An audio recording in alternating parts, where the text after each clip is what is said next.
Exercice sur les suites numériques. Nous avons une suite UN telle que UN plus 1 est égal à 0,8 fois UN plus 600. Ça, c'est une relation de récurrence entre un terme UN et son suivant UN plus 1. On va supposer que cette suite converge. Je vous fais un petit rappel aussi, c'est qu'une suite est convergente si elle est croissante et majorée ou décroissante et minorée. Mais on suppose que ces questions-là ont déjà été traitées. On suppose que la suite UN converge. Il faut, grâce au théorème des gendarmes, trouver la limite de la suite en plus l'infini, de façon très simple. Alors, vous allez réécrire, donc, UN plus 1 est égal à 0,8 UN plus 600. Je vais ici écrire limite lorsque n tend vers plus l'infini de cette quantité, sera forcément égal à la limite lorsque n tend vers plus l'infini de cette quantité, puisqu'on a une égalité. La limite de ma suite, je peux considérer que c'est L. En fait, je remplace UN plus 1 par L. Et je remplace aussi UN par L. Alors, il y en a qui ne comprennent pas pourquoi on remplace simplement UN plus 1 et UN par L. Eh bien, si vous dites U2, U2 n'est pas pareil que U3.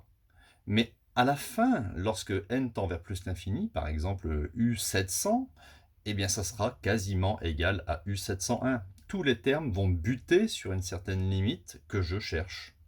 Donc en fait, on fait un raisonnement ici, nous, en l'infini. On raisonne comme si n était très très grand. Et puis à ce moment-là, on pourra dire que les termes sont équivalents à L. Alors je résous très facilement cette petite équation. Ici, ça fait 1L, le plus 0,8 devient moins 0,8L, égale 600. 1 moins 0,8, ça fait 0,2L, égale 600. Donc, L est égal à 600 sur 0,2, ou bien si vous voulez 600 sur 2,10 moins 1, ou encore 600 sur 2, ça fait 300, donc là 300. Et le 10 moins 1, l'inverse de 10 moins 1, fait 10 puissance 1, ce qui fait 3000, 300 fois 10. Conclusion, limite de ma suite UN, lorsque n tend vers plus l'infini, est égale à 3000. La suite converge vers 3000. Alors on pourrait faire comme ça un exercice où ici on a une suite arithmético-géométrique.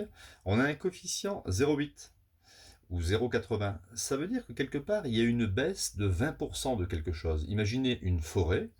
Chaque année on va abattre 20% des arbres. Donc il va en rester 0,80 du nombre d'arbres un an avant. Et puis on va en rajouter. On va en replanter 600. Donc, si on connaît le premier terme de la suite, par exemple, je ne sais pas moi, U0 égale 10 000 arbres en 2020, on en supprime, enfin, il y en a 20% qui pourrissent chaque année, donc une perte de 20%, et on en rajoute 600. Voilà un peu la situation de cette suite, et donc, il y a une certaine stabilisation à la fin, quand n tend vers plus l'infini, au bout d'un certain nombre d'années, le nombre d'arbres tend vers 3000. Ça se stabilise.